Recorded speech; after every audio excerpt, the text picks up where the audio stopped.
2024 లేదా 25లో డిగ్రీ లేదా బీటెక్ చదివారా? సాఫ్ట్‌వేర్ జాబ్ కోసం ఎదురు చూస్తున్నారా? అయితే కోడ్ జ్ఞాన్ 100 డేస్ కోర్సులో చేరండి. జాబ్ సాధించండి. నమస్కారం రచితమైన పెళ్లి గారు. నమస్తే సిరి.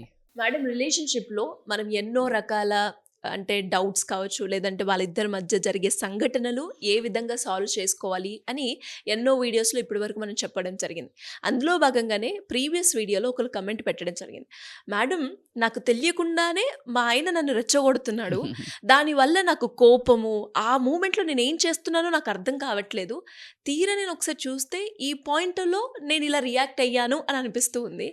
అసలు మన మనకి తెలియకుండానే ఎవరైనా కూడా రెచ్చగొడుతున్నారు అని మనం ఎలా ఐడెంటిఫై చేసి ఆ సిట్యుయేషన్‌ని హ్యాండిల్ చేయాలి అని అడుగుతున్నాను ma'am. Very nice. Actually the question is so అవేర్‌నెస్‌తో చేసిన క్వెషన్. అంటే ఒకళ్ళు చేస్తున్నారు. బట్ నేను అనుకోకుండా ఆ ఒక రియాక్ట్ అవుతున్నాను. ట్రిగ్గర్‌కి రియాక్ట్ రియాక్ట్ అవుతున్నాను. దానివల్ల ఇష్యూ పెద్దగా ఆహ్, అయిపోతుంది. Absolutely this is a ball game. ఏంటంటే ఇది 80% ఇప్పుడు తను అన్నట్టు రెచ్చగొడతారు అంటే వీళ్ళెవరు అంటే నార్సిస్టిక్ పర్సనాలిటీస్. యాక్చువల్లీ నాకు అసలు అట్లా పేర్లు చెప్పడం కూడా ఇష్టం ఉండదు. ఇది పర్సనాలిటీ అని ఏదో ఒక పేరు కావాలి కాబట్టి వాళ్ళకి అది పెట్టడమే గానీ, వీళ్ళకేంటి అనంటే జనరల్‌గా ప్రపంచంలో జరిగేదే ఇది. ఏంటంటే రెచ్చ నీ యాక్షన్‌కి నా రియాక్షన్ ఉంటది. అంటే నువ్వేదైనా ఒకటి చేస్తే దానికి నువ్విప్పుడు కింద నుంచొచ్చి లగ్గిచ్చావు. కానీ నేను ఈడ్చి కొట్టా. సమాజానికి ఏం కనిపిచ్చింది? కొట్టడం కనిపించింది. బ్యూటిఫుల్లీ నేను మొన్న నాకు ఫేవరెట్ నాకు 'Sushmita Sen' basically. It's not about beauty. Smart వేలో చాలా బాగా హుందాగా ఆన్సర్ చేస్తది. Somehow I pick her. I don't know why అనే చెప్పొచ్చు. It's been 25 years. ఆహ్, ఎదుటి వాళ్ళు ఎంత అంటే రూడ్‌గా, డిస్‌రెస్పెక్ట్‌గా, బత్తమీజీతోటి నిన్ను చేసినా, నీ ఆన్సర్ మాత్రం రెస్పెక్ట్‌ఫుల్‌గా, అంత రూడ్‌గా అంటే మిస్‌బిహేవ్‌గా, బత్తమీజీతోటి ఆన్సర్ చేయకుండా ఉన్నట్టయితే you one the relation, you one your self. ఎదుటివాడు ఎంత ఎవరన్నా గానీ, మీరు హస్బెండ్ అన్నారు, ఎవ్వరన్నా గానీ, వాళ్ళు ఎంత భయంకరమైన రియాక్షన్స్ తోటి, ఎంత వల్గర్ వర్డ్స్ తోటి, but you again talk low tone with an very answer, మంచిగా ప్రిపేర్డ్ ఆన్సర్, అంటే లైక్ రెస్పెక్ట్‌ఫుల్ ఆన్సర్ చేయగలిగావంటే యూ వన్ ఇట్. అరిచి నువ్వు కూడా అరిచి చెప్తే ఏమవుతదంటే, యూనివర్స్ అని చెప్పడం వేరైతే, సమాజం అని ఇందాక మీకు చెప్పాను ఎవరిని తప్పుపడతారనేది. Questions are not written. Answers are there in history. కాబట్టి ఎవ్వరు ఆ కింద చేసింది గుర్తుపెట్టుకోరు. ఫైనల్‌గా వచ్చే వరకు ఎవరైనా అట్లా చెప్తారా? కింద అన్నది ఏముండదు. ఫర్ ఎగ్జాంపుల్ నీ ఆత్మాభిమానాన్ని కొట్టేదంటే ఎన్ని రోజుల నుంచి రోజు రోజు రోజు రోజు రోజు నిన్ను ఛీ బయటికెళ్ళు, వేస్ట్ మొహం దానివి, వేస్ట్, బయట ఎందుకు ఎందుకు పనికిరావు, గట్టి గట్టిగా అరుస్తున్నాడు రోజు. ఆమెకి భరించలేక అదే ఒక భయంకరమైన టోన్ తోటి నీవెంతుంటాయో నావే అంతే ఉంటాయి. స్టార్ట్ చేసామంటే అంతం ఉండదు. ప్రతి మనిషిలో లోపాలు లేని మనిషి ఎవరైనా ఉంటారా? లేదు, లేదు. లేదు కదా! నీకు బంధం గొప్పదా? ఈ గోల ముఖ్యమా? అని ఒక ఆలోచించినట్టయితే కరెక్షన్స్, క్రిటిసైజింగ్, గొడవలు కాస్త కరెక్షన్ వరకొస్తది. లేదు, నువ్వు ఎప్పుడూ వేస్ట్ అనో, నిన్ను కరెక్ట్ చేసి నేను ఎదుగుతా, నేను గొప్ప అనిపించుకుంటా. ఎందుకు అనంటే ఈ బంధాల తప్పదు. నేనే గదా కింగ్, నేనే గదా క్వీన్. ఎవరైనా 80%, 70% జెంట్స్ ఉంటారేమో. నేను ఇదేం చేసినా ఎక్కడికి పోదులే అనే అహంకారంతోటి ఎప్పుడైతే నువ్వు భార్యని తొక్కి పెట్టడం నేర్చావో, పిల్లిని కొడితే పులి అవుతుందని ఇవన్నీ సామెతలు ఊరికే పుట్టల. ఆ వర్డ్స్ ఏదైనా వస్తాయో దాన్ని అరవకుండా యాక్షన్‌లో పెట్టడం గాని, ఇప్పుడు నువ్వు ప్రతిసారి అరుస్తున్నావు. ఛీ! చేతకాందని నువ్వు అదే మాట అన్నావు. నువ్వు చేసావులే, నువ్వేం చేసావు? అది తట్టుకోలేడు. మళ్ళా అరుస్తాడు. అప్పుడు యుద్ధ భూమి తయారైతది. రణరంగం, ఇసురుకోటాలు, గొడవలు. మళ్ళీ సిగ్గు లేకుండా రేపు పొద్దున్నే కలిసిపోతాం. కానీ లోపల ఇద్దరికీ స్కార్స్ పడుతుంటాయి. హ్మ్. చు ఎలాంటి ఒక మేడం? పిన్ను గుచ్చింది. హ్మ్. ఒక మాట ఒకసారి చిన్న గుండి సూది గుచ్చినట్టుంటది. హ్మ్. గుండు సూది ఒక 2 రోజులుంటది, 3 రోజులుంటది, పోతది మళ్ళీ. అబ్బా! చిక్కుమంటది అప్పుడు నొక్కంగానే. అప్పుడు విన్నప్పుడు కొన్ని బాణాలు బాణాలు పడతాయి. ఆ బాణాలు నీ లోపల స్కిన్ ఫస్ట్ లేయర్ కాదు. 7 లేయర్స్ ఉంటది స్కిన్. యాక్చువల్లీ 3 లేయర్స్ ఉంటది. బట్ మీసోడర్మా అదంతా మళ్ళీ లాంగ్వేజ్‌లో 3 దాటి వెళ్ళి నీ మజిల్స్‌తో కలిపి కండరాళ్ళతో కలిపి 7 లేయర్లు ఉంటది. 7 లేయర్స్. ఆ లోపలికి వెళ్ళి నీ గుండె ఉంటుంది కదా! దాంట్లో లోపలికెళ్ళి గుచ్చుకుంటే బ్రతికున్నంత కాలం పోదు. ఇప్పుడు నేను మిమ్మల్ని కళ్ళు మూసుకొని ఈ వీడియో చూసే ఎవరినైనా ఒక్క నిమిషము, ఒకసారి నీ హర్ట్ భయంకరంగా నువ్వు మర్చిపోలేని సంఘటన అనంగానే జస్ట్ పెట్టి రాయండి. 20 ఏళ్ళది కూడా రాస్తారు. అవును. అందుకే లేడీస్ ఎప్పుడు మొదలుపెట్టినా స్టార్టింగ్ నుంచి మొదలు పెడతారు స్టార్ట్ మేడం చేస్తారు. అంటే, నువ్వు ఎండ్ చేయలేదే. ఫుల్ స్టాప్ నువ్వు పెట్టాలి. గోలను ఎండ్ చేయలేదే. నువ్వు మొత్తం మానేదాకా రాయలేదే ముందు. నీకు మానక ముందుకే తీసి పరిగెట్టడం స్టార్ట్ చేసావే, మళ్ళీ పెయినొస్తుంది. మళ్ళీ పెయినొస్తుంది. మళ్ళీ పెయినొస్తుంది. అది టేరైపోతది. Great point ma'am. గోల నీకు అని పక్కన పెడతారు గానీ గోల గోల ఇప్పుడు ఇప్పుడు మాస్కేసేసా జస్ట్ ఇట్లా ఇప్పుడు మందం కట్టు జస్ట్ ఇట్లా క్రేప్ బ్యాండేజ్ కట్టి నడిపియండి. నడిపిచ్చింది. నడిపిచ్చింది. నడిపిచ్చింది. ప్రతిసారి క్రేప్ బ్యాండేజ్ అంటున్నావు. అది లాస్ట్‌కి డాక్టర్ చెప్తాడు, "అమ్మా! ఇంగిప్పుడు నువ్వు నడవలేవు. పూర్తిగా బెడ్ రెస్ట్ 6 నెలలు, సంవత్సరం బెడ్ ఎక్కి పడుకో." నువ్వు ఆ రోజు గనక 15 రోజులు రెస్ట్ ఇస్తే అయిపోయేది. మొత్తం హీలింగ్. అలా నువ్వు మనస్సును కూడా ఈ మధ్య ఇగ్నోర్, ఇగ్నోర్ కొన్ని రోజులైతే మర్చిపోతదిలే ఇప్పుడు ఎళ్ళిపోతా ఇప్పుడు. ఇప్పుడు ఫోన్ మాట్లాడతా. వచ్చినాక మాట్లాడదాం. ఈలోపు ఎవరో ఒకరొస్తారు. ఈలోపు ఇంకో పెద్ద సమస్యొస్తది ఆమెకి. సర్లే పిల్లలది ఎగ్జామ్ ఉంది. సర్లే ఎగ్జామ్ తోటి ఖతం ఆమె క్యారీ ఆన్ అయిపోతది. ఈయన క్యారీ జెంట్స్‌కి గూడా అయ్యుండొచ్చు 25% నేను అందుకనే ఎప్పుడు జెండర్ డిస్క్రిమినేషన్ ఈ మధ్య చేయట్లేదు. ఎందుకంటే మనకు సమాజంలో వింత వింత పోకడలు కనిపిస్తున్నాయి కాబట్టికి నేను జెంట్స్‌ది కూడా చెప్తున్నా. సడెన్‌గా మా ఆయన పట్టించుకోవట్లేదు మేడం, మా ఆయన సైలెంట్ అయిపోయాడు మేడం అనంటే, నువ్వు మాటలతో ఎంత హర్ట్ చేసావో. ఒక మగాడికి ఉండే మగతనం అంటే it's not about sex all these nonsense. I am not talking about thought. I am talking about నేను రక్షకుడిని ఈ ఇంటికి అన్నప్పుడు, చల్ నీకు చేత కావట్లేదు నువ్వు వేస్ట్ గాడివి అన్నప్పుడు ఆయన అవసరానికి మించి పడిపోతాడు. He breaks. Actually strong. It's not about this.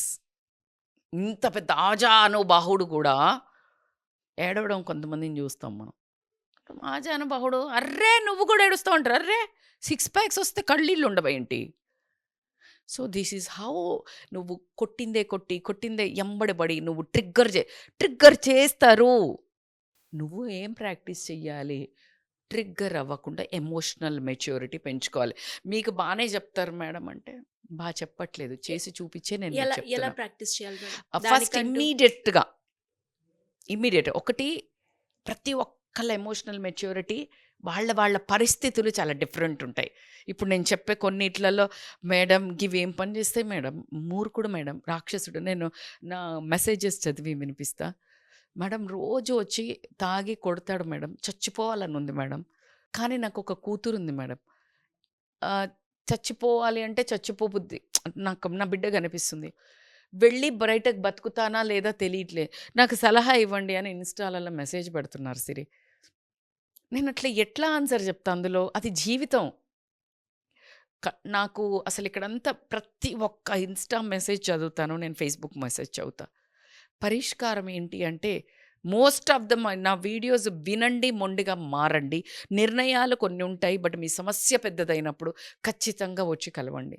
నేను ఎలా చెప్తాను? అంత పెద్ద మీ సమస్యకి నేను ఒక్క వాయిస్ మెసేజో ఒక్క దాంతో నేను చెప్పలేను. సో కాబట్టి what I'm saying, emotional maturity ఎట్లా బిహేవ్ చేసుకోవాలి అంటే ప్యాటర్న్స్ అబ్జర్వ్ చేయండి. ఆయన అంత అగ్రెసివ్గా ఎందుకు, పెన్ను పేపర్ తీసుకోండి ఇప్పుడు, ఆయన ఎందుకు అంత అగ్రెసివ్గా రెచ్చగొడుతున్నాడు నన్ను? అసలు రెచ్చగొట్టడానికి కారణమైంది నేనేం చేశా? మీ పాయింట్, అతను ఏ పాయింట్లలో కొన్ని అంటే ఇప్పుడు పెన్ను పేపర్ పెట్టుకొని నా డోంట్ డూ దిస్ అయిపోతుంది. ఈవెంట్ ఆర్గ్యుమెంట్ అయిపోయింది, ఒక్కసారి వెనక్కి వెళ్ళండి, కూర్చొని ఫస్ట్ రాయండి. ఎక్కడ ట్రిగ్గర్ ఆయన అవుతున్నాడు, పోనీ నిన్ను అరవడానికి ట్రిగ్గర్ అవుతున్నాడు, దానికి నీదేమన్నా కారణమా? కాదు, ఓకే, అవును, రాయండి కారణం. అది మనం మినిమైజ్ చేసుకుందాం. మన వైపు కూడా ఉంటుంది కదా సిరి. నేను ఎప్పుడు ట్రూ. బ్యాలెన్స్డ్గా చెప్తాను. ఖచ్చితంగా 2 సైడ్స్. చాలా మంది అంటారు మేడం ఈ చెయ్యి రాందే ఈ చెయ్యి రాదు కదా అనే దానికి కూడా నేను ఆన్సర్ చెప్తున్నా. So you always right. లేదు మేడం ఆయనే బయట పోయి ట్రిగ్గర్ అయ్యి వస్తాడు. ఆయన ట్రిగ్గర్ అయినప్పుడు నీ ఒక రెస్పాన్స్ని ఎవరి చేతిలో, ఆయన ట్రిగ్గర్ని అయితే నువ్వు కంట్రోల్ చేయలేవు, ఆయన అరవడాన్ని నువ్వు కంట్రోల్ చేయలేవు. నీ చేతిలో ఏముంది, నీ రెస్పాన్స్ ఉంది. రెస్పాన్స్ ఇస్తావా రియాక్ట్ అవుతావా, అది బేకార్ రియాక్షన్, అది బేకార్ అన్ను. ఆయనది కూడా వర్త్ఫుల్ అనుకుందాం మనం కొన్ని రోజులు. ఎందుకంటే నేను ఎవరిని తీసేయదలుచుకోలేదు ఈ మధ్యలో. ఎందుకంటే కొంతమంది మూర్ఖంగా బిహేవ్ చేసేవాడు, కొంతమంది రీజన్ ఉందంటారు. ఆ రీజన్ యాక్చువల్లీ వ్యాలిడ్ కాదు. నువ్వు పిచ్చుక మీద బ్రహ్మాస్త్రం, నువ్వు అత్త మీద కోపం, దుత్త మీద అనవసరం. బట్ స్టిల్ కన్సిడర్ చేద్దాం. నీ రెస్పాన్స్ ఎవరి చేతిలో ఉంది, నీ చేతుల్లో ఉంది. ఆ ఎమోషనల్ మెచ్యూరిటీకి రావాలి అని అంటే ఇవి అబ్జర్వేషన్, సెల్ఫ్ అవేర్నెస్ ఇంపార్టెంట్. గొడవ ఎందుకు జరుగుతుంది, ఏం జరుగుతుంది, ఇది నా సంస్థానంలో దొంగలు పడుతున్నారు, ఎవరో వచ్చి మోసం చేస్తున్నారు, ఒక కైకి వచ్చి ఒకళ్ళ మీద చెప్తోంది అని అంటే నేను అంతా నాది గందరగోళంగా ఉంది నా life. Let me take the situations under control. Women will have. సరే ఈయన ఇంత చేస్తున్నాడు కదా, అరుస్తాడు కదా, ఈ టైంలో అరవకుండా ఉండాలి, అరిచినా నేను రియాక్ట్ కావద్దంటే కొంచెం పాజిటివ్గా కామ్ డౌన్ అవుతా. ఆ టైంలో నువ్వు ఏం చెప్పినా వినరబ్బా, వేస్ట్. కామ్ డౌన్ అయ్యి బయటికి వెళ్ళాలి. మేడం ఒక్క మంత్రం చెప్పండి మేడం అంటే ఒక చిన్న స్టోరీ. ఐ నో టైమ్ పెద్ద వీడియోస్ అవుతాయి నావి, బికాజ్ నేను ఆల్వేస్ సొల్యూషన్ ఓరియంటెడ్ అడిగారు. ఒక స్టోరీ మీరు అడిగిన క్వశ్చనే సిరీస్ సేమ్ ఈ స్టోరీ. ఆమె వచ్చేసి ఒక పంతుల దగ్గరకు వచ్చి చెప్పిందంట సేమ్ క్వశ్చన్. బిట్వీన్ నాకు భలే గుర్తొచ్చింది.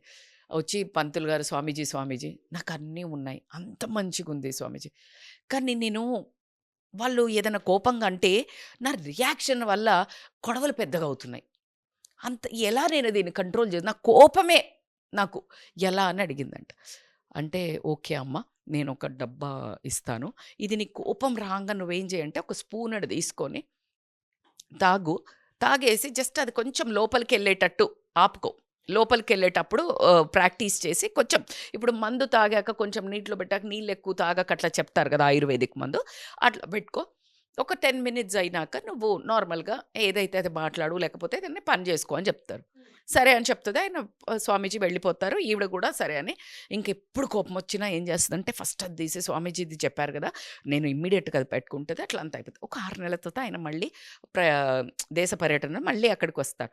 వచ్చి రాగానే స్వామీజీ దగ్గరికి వెళ్తుంది. స్వామీజీ నాకు అసలు చాలా అద్భుతంగా పనిచేసింది, మీరు ఇచ్చిన మందు నాకు చాలా బాగా పనిచేసింది, అంత ప్రాబ్లం అంతా ఏమవుతుందంటే అంత చక్కగా ఉంది ఇంట్లో, అసలు పరిస్థితులు చాలా బాగా సెట్ అయిపోయాయి, నన్ను అసలు నా మార్పుకు మా వాళ్ళు ఫుల్ హ్యాపీ ఉన్నారు, చాలా సంతోషమైన కుటుంబం అయిపోయింది, హ్యాపీ ఫ్యామిలీ అయిపోయిందని విపరీతంగా మంచి కానుకలు కూడా వేసేసి, కానీ ఒకటే చిన్న సమస్య అంటది. ఏంటి తల్లి అంటే ఈ డబ్బా అయిపోతుంది స్వామీజీ, నాకు కొంచెం ఇంకొకటి ఇవ్వరా అంటే ఆయన నవ్వుతారు. నవ్వి ఆ డబ్బాలో ఏమి లేదమ్మా, ఒకటి తీసుకొని నేను 10 నిమిషాలు పెట్టి గమ్మున ఉండమన్నాను కదా, అదే నువ్వు పాటించావు. ఆ టైంలో నీ బుర్రలో ఏదైతే ఇమ్మీడియట్ ట్రిగ్గర్ అయ్యే రియాక్షన్ ఓరియంటెడ్ ఉందో అది కాస్త స్లో డౌన్ అయ్యి నువ్వు నర్వస్ సిస్టమ్ ఏదైతే ఫ్లైట్ ఆర్ ఫైట్ మోడ్కి వెళ్తుందో అది నీకు కామ్ డౌన్ అయిపోయింది కాబట్టికే నువ్వు వివేకవంతంగా బిహేవ్ చేస్తున్నావు కాబట్టి సొల్యూషన్ అండర్ కంట్రోల్లో ఉంది, నీ ప్రాబ్లం అని చెప్పారు. సో ప్రతి ఒక్కళ్ళు మీరు మేడం అసలు అక్కడే కంట్రోల్ ఉండదు కదా మేడం అని అంటే కనుక మెడిటేషన్, జర్నలింగ్ అనేది ఒకటి అలవాటు చేసుకోండి. మీ కోపం అయిపోయిన తర్వాత వెళ్ళి జర్నలింగ్ చేయండి. అసలు ఎట్లా పని చేస్తుందంటే జర్నలింగ్ అంటే ఏంటి మేడం అంటే రాయటం, అసలు ఏం జరిగింది, ఆ కోపం వచ్చినప్పుడు మీ ఎమోషన్ని రాయండి. స్లో మీ ఈ కోపం ఏదైతుందో రియాక్షన్ ఓరియంటెడ్ నుంచి రెస్పాన్స్కి వస్తుంది. ఇదే పని మీరు అడిగిన క్వశ్చన్కి ఆన్సరు. అటువైపు కోపంగా ప్రతిదానికి అరిచే వాళ్ళు ఎవరైతే ఉంటారో వాళ్ళకు వినిపించండి.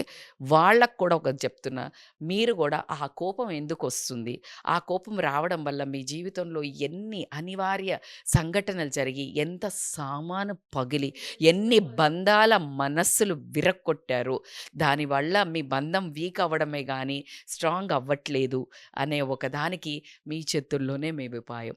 జర్నలింగ్ చెయ్యండి, దానిలో నుంచి నేర్చుకోండి.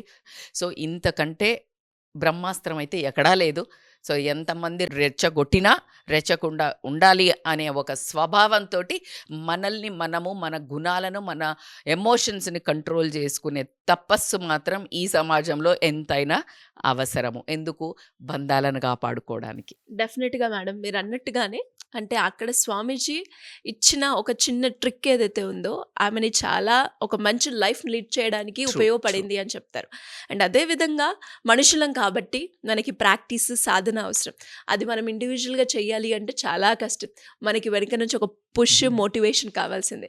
అలాంటి సందర్భాల్లో ఎవరికైనా కూడా ఫ్యామిలీ రిలేటెడ్‌గా కావచ్చు, ఎలాంటి సందర్భాల్లో అయినా నాకిక్కడ ఇష్యూ ఉంది మేడం. దీన్ని నేను ఎలా క్లియర్ చేస్తే బాగుంటుంది అనుకునే వాళ్ళు ఎవరైనా మిమ్మల్ని అప్రోచ్ అవ్వాలి అంటే ఎలా ఉంటుంది? సో ఖచ్చితంగా they can consult us by calling the scrolling number. ఖచ్చితంగా హెల్ప్ అవుతుంది. మీరు అన్నట్టు ఒక రోజుతో అవ్వదు. సాధన ఇంపార్టెంట్. సో దానికి accountability important, corrections important. Depending upon మీ ఇంట్లో వాళ్ళ ప్రవర్తనను బట్టి మనకు కూడా ఇంకా కొంచెం డోసేజ్ ఇంపార్టెంట్ కాబట్టి దే కెన్ కన్సల్ట్ అస్ అమ్మా. Thank you ma'am. Thank you so much. Thank you Siri.